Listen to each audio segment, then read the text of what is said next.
Hello les enfants, comment allez-vous aujourd'hui? Est-ce que vous avez passé une bonne semaine? Sachez que moi en tout cas, je pense à vous très souvent et je prie pour vous. Et aujourd'hui, j'ai à cœur de vous partager un verset. C'est un de mes versets préférés. Ça se trouve dans Lamentation 3 à partir du verset 19. Il est écrit: quand je pense à ma détresse et à ma misère, à l'absinthe et au poison, quand mon âme s'en souvient, elle est abattue au-dedans de moi. Voici ce que je veux repasser en mon cœur, ce qui me donnera de l'espérance. Les bontés de l'Éternel ne sont pas épuisées, ses compassions ne sont pas à leur terme. Elles se renouvellent chaque matin. Oh, que ta fidélité est grande! L'Éternel est partage, dit mon âme, c'est pourquoi je veux espérer en lui. C'est un beau verset, n'est-ce pas? Ici, Jérémie, il était vraiment très triste.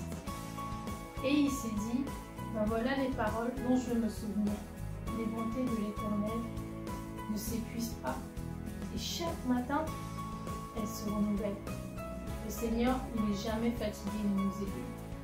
C'est pas quelqu'un qui est agacé quand on lui demande des choses. Il est notre papa. Il veut vraiment que nous soyons heureux. Il s'inquiète vraiment pour nous et il nous aime d'un amour immense. Tous les matins, il est disponible pour nous. Même si hier on l'a agacé, même si hier on a fait des péchés, même si hier on l'a attristé, il ne reste pas en colère longtemps. Il nous pardonne très rapidement. Est-ce que vous voulez rentrer dans sa présence aujourd'hui? Est-ce que vous êtes prêts à le prier avec moi? On y va.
Le Seigneur, ton gardien, se tient près de toi. Le soleil, pendant le jour, ne pourra te voler, ni la lune durant la nuit. Le Seigneur te gardera de tout mal. Il gardera ta vie. Le Seigneur te gardera au départ et au retour, maintenant et pour toujours. Amen. On va maintenant commencer la leçon.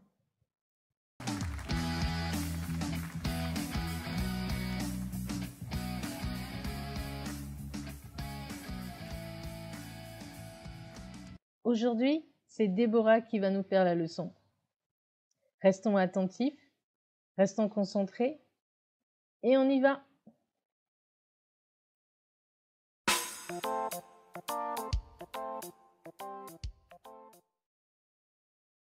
Bonjour à tous, j'espère que vous allez tous bien et que toi qui me regardes aussi, tu vas bien. Alors aujourd'hui, je vous propose de parler d'un thème qui est très important pour le chrétien et pour la vie chrétienne. Alors, je te laisse quelques secondes. Je suis sûre que cette chose, tu la fais peut-être tous les jours, toutes les semaines. Bon, Trêve de suspense, on va parler de la prière et de la foi dans la vie chrétienne. Alors pour essayer d'avoir la vision la plus globale possible, je te propose d'expliquer ce thème à travers 3 différentes parties. Tout d'abord, on verra ensemble ce qu'est la prière et comment la faire. Ensuite, on verra pourquoi elle est si importante dans la vie du chrétien. Et toi et moi, on se demandera ensuite si la prière était en fait une manifestation de la foi dans la vie du chrétien. Allez, c'est parti. Donc, tout d'abord, la prière, qu'est-ce que c'est et comment la faire? La prière, c'est un beau cadeau que Dieu nous a donné pour pouvoir entrer en contact direct avec lui. Donc, c'est un échange qu'il nous permet d'avoir, au travers lequel on peut lui partager nos sentiments, nos joies, nos peurs, nos craintes, tout. C'est une discussion avec lui. Alors, la prière, tu peux la faire en groupe, tu peux la faire avec ta famille ou encore tout seul. Mais surtout, n'oublie pas que la prière personnelle est très importante, car c'est à travers elle que tu vas pouvoir te dévoiler pleinement, parler en toute intimité avec ton Dieu et surtout pouvoir prier à ton rythme sans avoir à suivre le rythme de quelqu'un d'autre. Donc c'est vraiment ton moment entre toi et ton Dieu. Bon, dit comme ça, la prière, ça paraît quand même très simple, hein. Mais il y a quand même quelques recommandations que j'aimerais te partager pour avoir une prière des plus efficaces. Alors tout d'abord, il faut que tu sois sincère. Il faut que tu pries d'un bon cœur, il faut que tu en aies envie. Il ne faut pas que tu te sentes forcé. La prière doit vraiment être quelque chose que tu fais avec joie. Et ensuite, n'oublie pas d'être respectueux ou respectueuse avec ton Dieu. C'est vrai, la Bible nous dit dans 1 Thessaloniciens au chapitre 5 et des versets 17 à 18, « Priez sans cesse, rendez grâce en toutes choses, car c'est à votre égard la volonté de Dieu en Jésus-Christ. » Il dit bien « rendez grâce en toutes choses ». C'est vrai, même si tu as des choses à demander à ton Dieu qui sont très importantes, n'oublie pas de lui dire merci, ne serait-ce que pour le souffle de vie, pour la santé qu'il te donne. N'oublie pas aussi de demander pardon pour les péchés que tu aurais pu commettre ou même ceux des autres. Et aussi, n'oublie pas de l'adorer parce qu'il est avant tout ton Dieu. Parce que c'est vrai, imagine un peu que quelqu'un comme ça vienne te demander directement des choses sans même te dire bonjour ou sans prendre de tes nouvelles, ça te ferait un peu mal. Et c'est un peu la même chose qui se passe avec Dieu si tu viens directement lui demander des choses sans même lui dire merci. Et dans ce cas, ce serait un peu comme si Dieu te servait toi alors que c'est plutôt l'inverse. Maintenant, nous allons voir pourquoi la prière est si importante dans la vie du chrétien. Alors la prière nous aide à grandir en Dieu. C'est vrai, comme je l'ai dit, on est humain et parfois il peut être difficile de pouvoir rester conforme à la parole de Dieu. On a l'esprit qui est bien disposé mais la chair qui est faible. Et c'est justement à travers de la prière que tu demandes à Dieu de te fortifier pour pouvoir agir de la meilleure façon, de pouvoir être la plus forte, le plus fort dans une situation donnée, pour pouvoir justement grandir avec lui et dans sa parole. Et donc au final, la prière est un peu comme une eau qui vient arroser une plante qui était toute petite. Cette plante, c'est l'Esprit de Dieu qui est en toi avec le fruit de l'Esprit. Et cette eau qui est la prière vient la faire pousser, juste assez qu'elle devienne comme un chêne grand comme ça. La prière aussi te permet de créer et de développer une forte relation avec ton Dieu. Alors là, pour te rappeler, je t'invite à t'imaginer un peu ta relation avec ton meilleur ami ou tout simplement un ami. Quand tu parles souvent justement à cette personne, tu te rends compte que vous parlez beaucoup, que vous êtes de plus en plus à l'aise. Alors que si par exemple du jour au lendemain tu coupes ce lien, alors tu te rends compte que vous êtes un peu plus distant. Et c'est exactement ce qui se passe avec Dieu, c'est pourquoi il est important de pouvoir prier pour justement entretenir cette relation. Mais la prière est aussi importante parce qu'elle te refortifie, elle te redonne des forces. Et comme je l'ai dit tout à l'heure, on est humain et parfois on peut être faible, on peut être triste, on peut être mal. Et au travers de la prière, Dieu nous rassure, nous serre dans ses bras en quelque sorte et nous redonne de la force pour repartir de l'avant. Mais en plus de te fortifier toi personnellement, elle peut aussi refortifier tes frères et sœurs qui sont dans l'église. C'est vrai, dans le chapitre 5 du livre de Jacques, au verset 14, la Bible nous dit « Quelqu'un parmi vous est-il malade ? Qu'il appelle les anciens de l'église et que les anciens prient pour lui, en loignant d'huile au nom du Seigneur. » Avec nos frères et sœurs de l'église, on forme ce qu'on appelle le corps du Christ. Et comme un corps humain, si la tête fait mal par exemple, alors tout le corps ne va pas bien. C'est pourquoi il est important de prier pour ses frères et sœurs pour que le corps du Christ, que nous formons tous, puisse être en bonne santé et puisse être le plus fort possible. Maintenant, tu pourrais peut-être te poser une question. Pourquoi prier si Dieu connaît déjà mon cœur et mes pensées? C'est vrai, ça, Dieu est omniscient, il connaît tout, alors pourquoi devoir aller lui parler alors qu'il sait déjà tout? Eh bien, Tout simplement parce que au travers de cet effort, de ce geste que tu fais, tu montres de l'intérêt à Dieu. Tu lui montres que tu tiens à lui et que tu as envie d'être en communication, en relation avec lui. Et puis si on y pense, s'il n'y a plus de relation, si Dieu directement réalise selon sa volonté ce que tu as dans ton cœur, au final il n'y a plus d'échange et il n'y a pas vraiment de lien et ce serait un peu triste, non? Pour finir, je t'invite à te demander avec moi si en fait la prière n'était tout simplement pas une manifestation de la foi dans la vie du chrétien.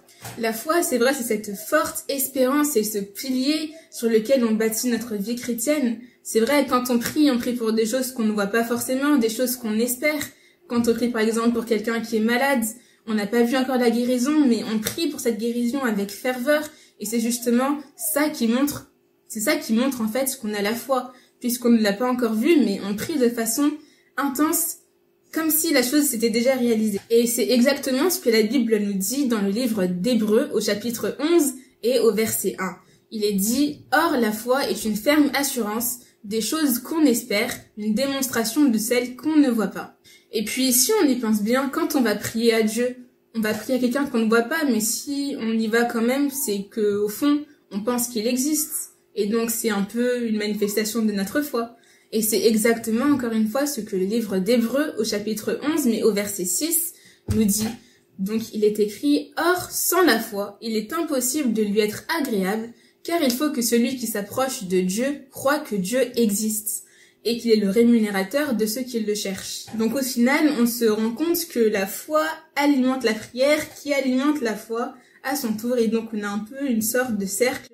Et puis, n'oublie pas, on est humain, parfois notre foi peut faiblir, et justement, au travers de la prière, cette foi est revivifiée et refortifiée et on repart de plus belle.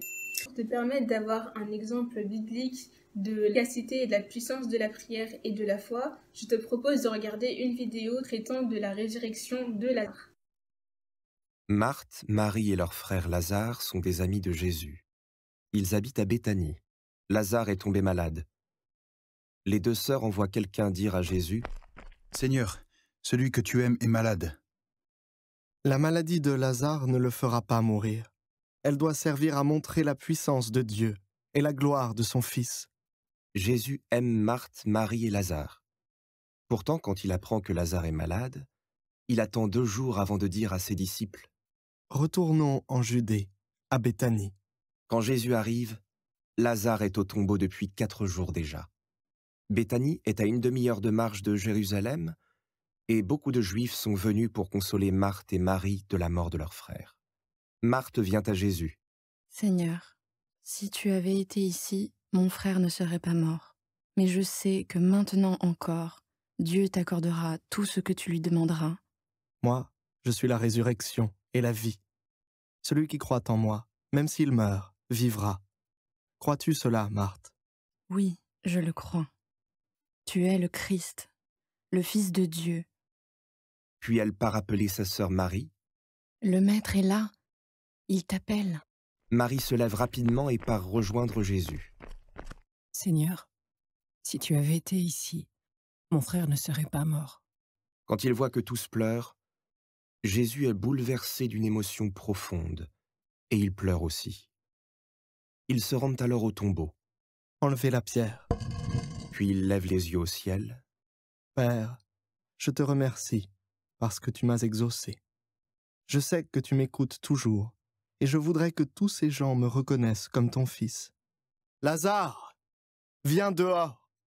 Et le mort sortit, les pieds et les mains liés par des bandelettes, le visage enveloppé d'un suaire. Déliez-le et laissez-le aller. C'est ainsi que beaucoup de Juifs présents ont cru en lui. Lazare est tombé malade.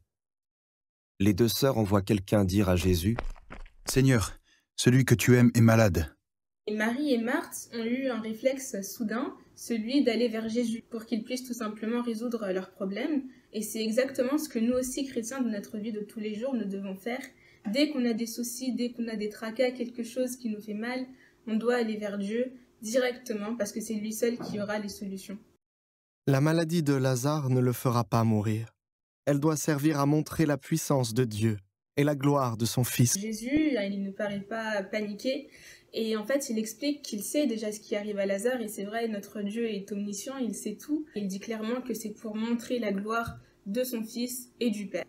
Donc toi aussi, sache que dans ta vie, si un jour tu traverses une expérience difficile, sache que Dieu le sait et il ne veut pas te faire de mal, mais c'est juste qu'il a un plan et il sait pourquoi il le permet. Jésus aime Marthe, Marie et Lazare.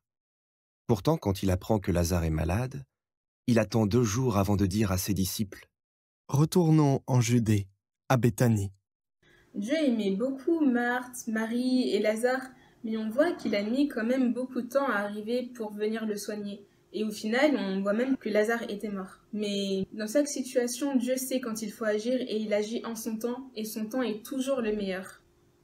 Et dans ta vie chrétienne, c'est la même chose. Si tu pries et que tu n'as pas forcément une réponse directe du Seigneur, eh ben continue à prier, continue, mais sache qu'il agira à un moment ou à un autre, et il sait quand il va agir.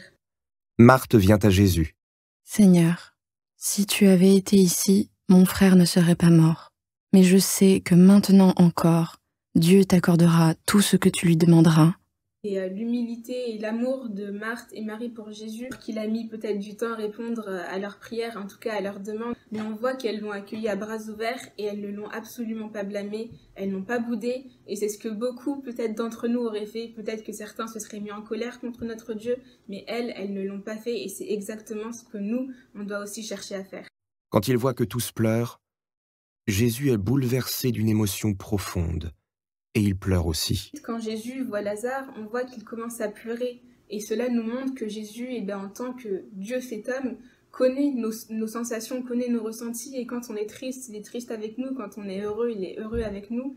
Et ça montre justement qu'il nous comprend et ça doit nous amener à être encore plus proches de lui. « Lazare, viens dehors !» Et le mort sortit, les pieds et les mains liés par des bandelettes, le visage enveloppé d'un suaire. Notre Dieu, Jésus, ressuscite Lazare et donc on voit qu'il a opéré un miracle incroyable. Et c'est justement comme il l'avait dit au début, que c'était pour montrer la gloire du Père, la gloire du Fils. Donc dans toutes les situations, sache que notre Dieu ne va jamais nous décevoir et qu'au contraire, il va toujours nous surprendre, mais de façon positive, il va toujours faire plus que ce qu'on pouvait attendre. Donc nous avons vu que la prière est ce formidable cadeau que Dieu nous a fait pour pouvoir entrer en contact avec lui, pouvoir lui partager tout ce qu'on a sur le cœur. Elle nous permet de créer et de développer une forte relation avec lui. Elle nous permet de nous refortifier, mais aussi nos frères et sœurs.